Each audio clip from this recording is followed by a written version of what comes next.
ada teman-teman yang buat kalender nih Ustaz, Ya, tentang itu juga salah satu cara. Palestina. Bisa Ya. kira-kira diperlihatkan kalendernya? Iya, ini kebetulan sudah saya siapkan nih, luar biasa ini. Ya, pemirsa, ini kalender.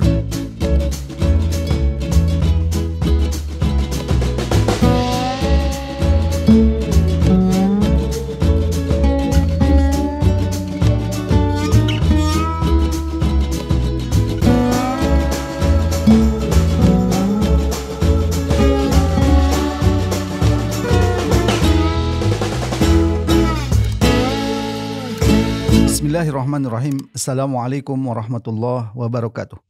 Pemirsa yang dirahmati Allah Subhanahu wa taala, kembali kita bertemu dalam program Focus to the Point. Kali ini kita masih bicara tentang krisis Palestina. Setahun sejak serangan 7 Oktober, krisis ini terus memuncak, terus berjalan, korbannya pun bertumbangan. Diperkirakan lebih dari 100.000 yang menjadi syuhada. Tentu adalah kewajiban kita untuk terus mengingatkan hal ini di tengah-tengah umat, bahwa masalah Palestina masih ada. Untuk itu kita akan mendiskusikan hal ini dengan Ustadz Ismail Yusanto. Assalamualaikum Ustadz. Waalaikumsalam warahmatullahi wabarakatuh. Kalau kita lihat belakangan ini kan ada upaya untuk menutup-nutupi Ustadz, ya, apa yang terjadi di Palestina. Contohnya, apapun kita lakukan di YouTube atau di Facebook atau di Twitter, kalau itu mengangkat isu Palestina, seringkali ada peringatan dari yang yang pemiliknya begitu. Kenapa ada upaya menutup-nutupi ini, Ustaz? Iya, baik. Bismillahirrahmanirrahim. Assalamualaikum warahmatullahi wabarakatuh. Waalaikumsalam.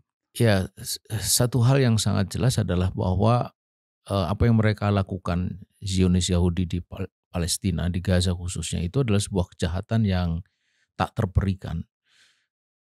Dan semua tahu bahwa mereka melakukan itu atas dukungan negara-negara barat, khususnya Amerika.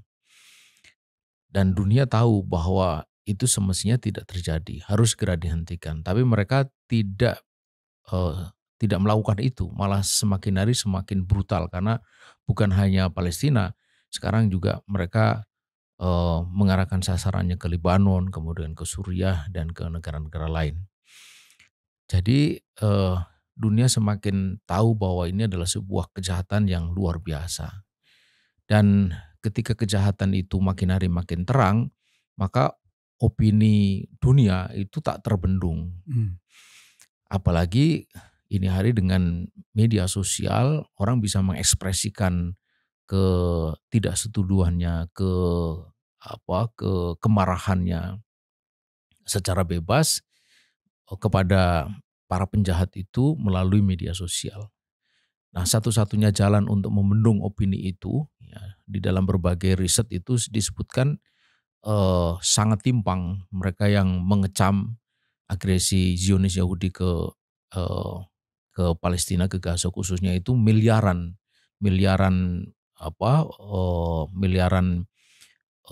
ini jumlahnya, sementara yang mendukung hanya ratusan juta gitu.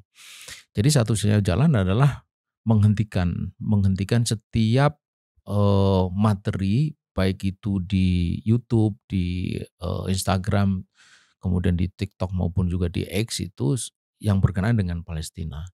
Itulah yang saya kira kita semua merasakan setiap kali ada konten yang berkaitan dengan soal Palestina, bukan hanya teks tetapi juga suara, gambar, video, itu langsung di-ban, bahkan juga dihapus. Dan kalau mereka menganggap ini sudah tidak lagi bisa ditolerir, langsung dihapus akunnya di situ, dan kita semua mengalami itu. Apa pentingnya umat Islam ini tidak pernah berhenti ya mengungkap kejahatan ini? Iya, orang yang diam diri terhadap kejahatan itu pendukung kejahatan, karena ketika berhadapan dengan kejahatan itu tidak mungkin kita netral. Bahkan kita ini diminta untuk menolak meskipun dengan hati gitu. Sebagaimana Nabi katakan, man ra'a minkum mungkaran falyughayyirhu biyadihi.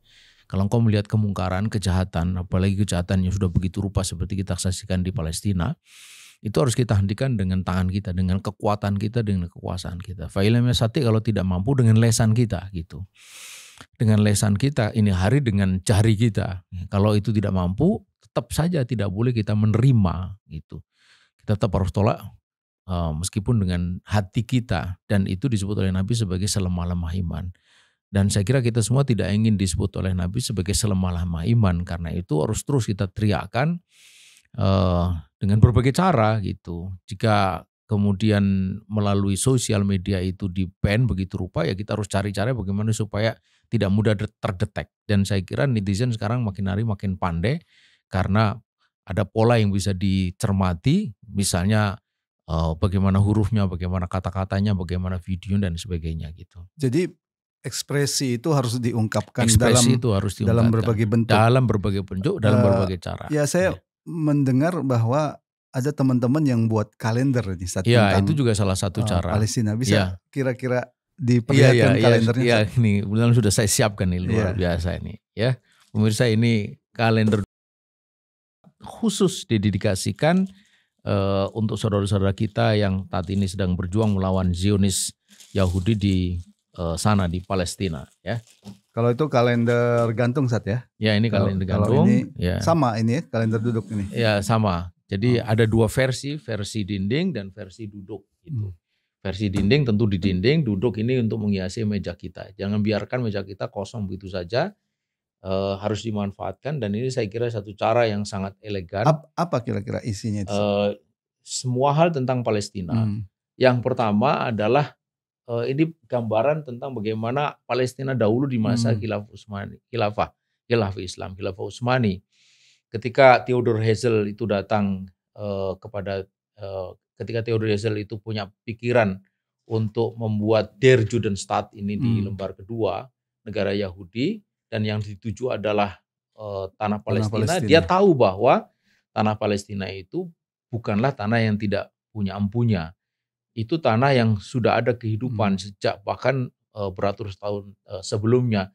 Dan kehidupan di sana itu kehidupan yang luar biasa. Di sini dilihatkan ya, suasana di gerbang Jaffa Al-Quds Palestina sekitar tahun 1900 itu masih kayak begini. Tertib sekali. Kemudian kota tua Al-Quds Palestina sekitar tahun 1910 itu pun juga masih tampak cantik. Kemudian, dan yang luar biasa bahwa di sana hidup damai sejahtera, Muslim yang berkuasa, juga hidup Kristen, Yahudi, Palestina dalam damai berdampingan semuanya. Itu. Artinya ada peradaban di sana. Ada peradaban, gitu. Ada manusia, ada masyarakat, gitu. Tidak bisa digambarkan sebagai lahan kosong sebagaimana yang diklaim oleh mereka. Iya. Kalau lembaran keduanya, Seth? Lembaran kedua ini menceritakan asal muasal dari krisis Palestina itu tidak bisa dilepaskan dari gagasan atau pikiran atau ide Theodor Herzl yang kemudian dituangkan dalam sebuah makalah kecil berjudul Der Judenstaat, The Jewish State, negara Yahudi. Jadi dalam pikiran sederhana Theodor Herzl bahwa penindasan terhadap orang-orang Yahudi yang terjadi khususnya di Eropa Timur itu akan selesai jika mereka itu punya negara sendiri. Pada awalnya yang dituju dan atas bantuan Inggris itu adalah Uganda dan Argentina. Tapi kemudian kepikir oleh mereka untuk digabungkan dengan Zionis, cita-cita Zionis sebagai gerakan agama yang menginginkan Gunung Zion di Palestina itu sebagai pusat ibadah. Jika karena itu kemudian digeser keinginan untuk mendirikan negara Yahudi bukan di Uganda dan di Argentina, tapi di Palestina, supaya punya dukungan atau mendapatkan dukungan dari orang-orang Zionis yang menginginkan Gunung Zion sebagai pusat ibadah mereka. Jadi itulah yang kemudian menjadi cita-cita mereka, dan itu dikukuhkan di dalam Kongres Zionisme Internasional yang pertama di Basel 1897. Ya, tapi tentu itu tidak cukup dengan ini ya, pasti ada bantuan dari negara-negara imperialis. Ya. Bagaimana apa disebutkan bagaimana bentuk bantuan Inggris? Nah, jadi ini lembar ketiga bagaimana Khalifah Abdul Hamid yang kedua pada waktu itu menolak keras permintaan Theodor Herzl, meskipun sudah disiapkan 350 juta pound sterling dalam bentuk emas untuk menyuap atau menyogok Sultan Abdul Hamid yang kedua, tetap saja itu ditolak dengan alasan utamanya adalah bahwa tanah Palestina bukan tanahku tapi milik kaum muslimin itu. Ini memang bukan footage asli, tetapi digambarkan bagaimana Theodore Herzl itu menunduk-nunduk untuk membujuk Sultan Abdullah Hamid II memberikan tanah Palestina itu kepada Apa orang-orang pentingnya Yahudi. ini diekspos dalam Ini kalender ini, Ustaz? ini penting sekali untuk menunjukkan bahwa orang Yahudi itu memang dari awal itu menyadari, mengetahui bahwa itu tanah Palestina itu bukanlah tanah yang tidak bertuan. Tapi Dan milik siapa umat tahu Islam. milik umat. Dan siapa tuannya juga tahu. Kalau mereka tidak tahu, mereka tidak akan datang begini rupa gitu. Jadi kalau ada yang mengatakan bahwa itu tanah kosong, kemudian tanah itu milik Yahudi, tak bertuan segala macam, itu terbantahkan oleh fakta sejarah ini. Ini penting sekali untuk dipahami oleh generasi muda, generasi Z sekarang ini, supaya tidak mudah dibodoh-bodohin oleh orang-orang Yahudi dan antek-anteknya yang banyak tersebar juga di negeri ini gitu. Berikutnya, Ustaz. Nah, jadi itu kemudian betul bahwa mereka tahu tanah Palestina itu dilindungi oleh khilafah Islam, khilafah Utsmani. Karena itu maka mereka juga tahu bahwa cita-cita Der Jodenstadt itu hanya akan mungkin bisa terwujud jika pelindungnya itu hilang. Gitu. Karena itulah maka mereka kemudian menggeser langkah-langkahnya mereka itu bukan langsung mewujudkan negara Yahudi, tetapi lebih dulu menghancurkan pelindung dari tanah Palestina, yaitu khilafah Islam. Apa yang mereka lakukan? Mulai dari menarik khilafah Islam itu untuk terlibat di dalam Perang Dunia yang pertama, 1914 sampai 1918. Ada di wilayah atau ada di sisi melawan tentara sekutu itu. Jadi ditempatkan di sana. Dia di satu sisi kita tahu semua Inggris, Prancis dan Rusia. Kemudian khilafah Islam itu bersama dengan Jerman dan akhirnya kalah. Dan ketika kalah itulah maka memang ya, kita juga tidak bisa menampik ada persoalan internal di dalam tubuh khilafah Islam yang memang pada waktu itu sudah terus-menerus mengalami pelemahan secara internal. Ada penyimpangan pemikiran, ada pelemahan pemahaman Islam, ada adopsi terhadap sistem nilai dan hukum selain Islam khususnya dari Eropa, yang itu membuat akhirnya kehidupan di internal kaum muslimin di bawah khilafah Islam pada waktu itu memang terus mengalami penurunan gitu. Nah, akhirnya kemudian berpuncak pada 1924. Tapi sebelum 1924 ketika khilafah Utsmani itu diabolis, itu sebenarnya sudah terjadi lebih dulu, yaitu deklarasi Balfour, yaitu dukungan yang sangat nyata yang diberikan oleh Inggris melalui Menteri Luar Negerinya Arthur Balfour pada waktu itu, yang menegaskan dukungan Inggris terhadap gagasan Der Jodenstadt itu, yang itu pada waktu itu mendapat kesokongan luar biasa dari Rothschild. Ya, itu spelling yang benar katanya, Rothschild.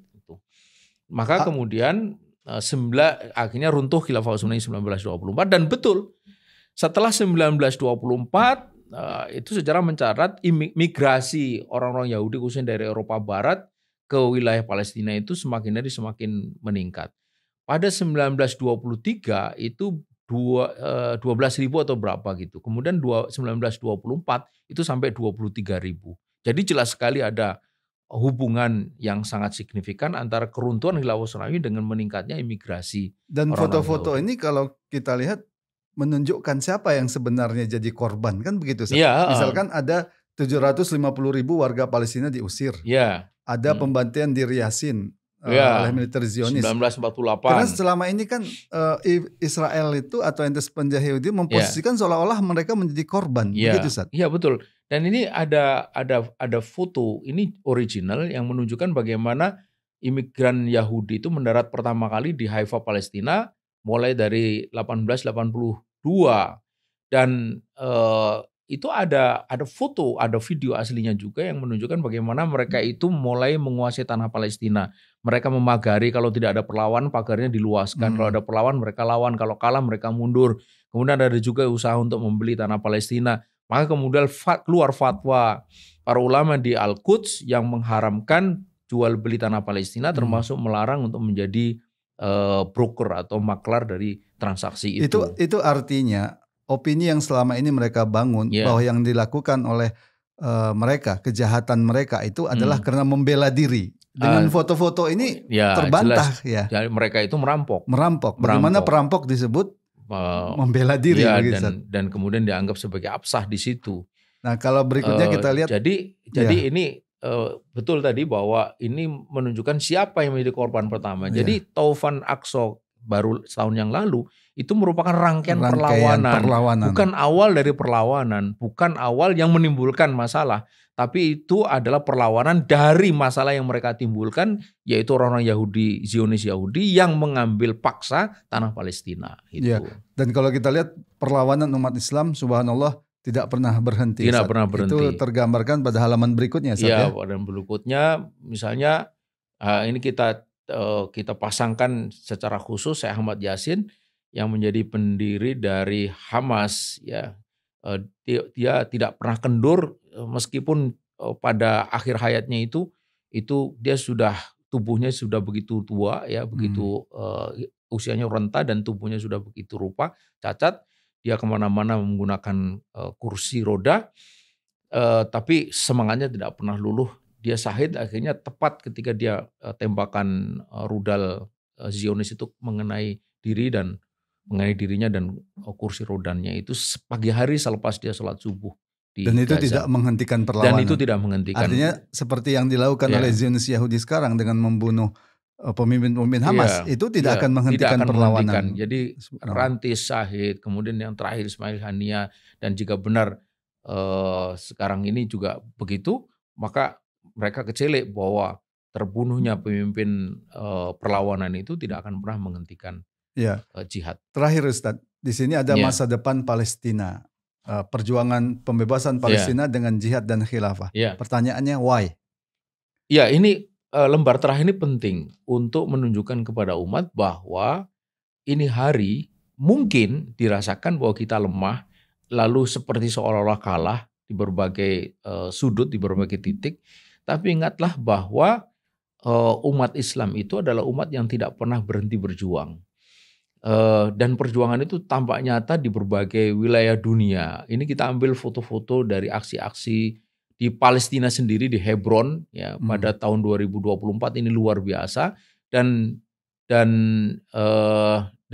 ini terlihat sekali bagaimana Aliwa dan Aurai dibawa oleh mereka, dan lihatlah wajah-wajah ini adalah wajah-wajah yang sebenarnya tidak lagi mudah gitu, tapi semangatnya luar biasa, dan seruannya juga jelas bahwa untuk mengirimkan pasukan ke Palestina, seruan membebaskan Palestina dengan jihad dan khilafah. Kemudian ada juga aksi yang dilakukan di Istanbul, Turki, dan tentu saja di Jakarta. Ini baru lalu luar biasa aksi di depan kedutaan. Itu menunjukkan kepedulian kita. Iya. Terakhir Ustadz Ismail, kira-kira apa pentingnya untuk memiliki kalender ini? Jadi ini kalender sungguh dibuat untuk kepentingan dakwah, hasilnya pun juga untuk kepentingan dakwah. Karena itu saya kira salah satu bentuk kepedulian kita terhadap krisis Palestina, perjuangan saudara kita di sana, adalah terus kita mengingat apa yang terjadi di sana, dan salah satu cara untuk mengingat adalah dengan meletakkan kalender ini di ruangan kita, di meja kita, di dinding kita. Dan kita berharap ada yang bertanya. Ada yang bertanya. Atau kita punya peluang untuk menjelaskan. Ya, menjelaskan. Saya kira bukan hanya untuk diri, tapi coba sebarkan juga kepada kolega gitu. Kalau ini semakin banyak tersebar, saya kira ini semakin bagus untuk menunjukkan siapa kita gitu. Iya. Kan sering saat kalau kita lihat kalender di tempat sebagai tamu misalnya, kan kita sering bertanya, ini kalender apa sih, siapa sih ini? Nah, itu juga yang kita harapkan sebagai bentuk salah satu medium dakwah. Terima kasih Ustadz Ismail. Mudah-mudahan apa yang dilakukan oleh teman-teman ini menjadi langkah kebaikan dan lebih menyadarkan umat Islam bahwa Palestina harus dibebaskan dengan jihad dan khilafah. Kemudian kalau mau order, ya hubungi di nomor dan link berikut ini. Terima kasih Ustadz Ismail. Ya, insyaallah. Disiapkan toh? Pemirsa, demikian tadi diskusi kita. Ini diskusi yang istimewa karena kita membahas salah satu bentuk ekspresi kita, ya, tentang pembelaan kita terhadap Palestina. Sebagaimana tadi yang disampaikan oleh Ustaz Ismail, kita letakkan ini di meja, kita gantungkan di kantor kita. Paling tidak kalau ada tamu, mungkin mereka bertanya atau kita punya kesempatan menjelaskan, ini adalah medium dakwah, uslub dakwah yang luar biasa. Semoga bermanfaat. Assalamualaikum warahmatullahi wabarakatuh. Waalaikumsalam warahmatullahi wabarakatuh.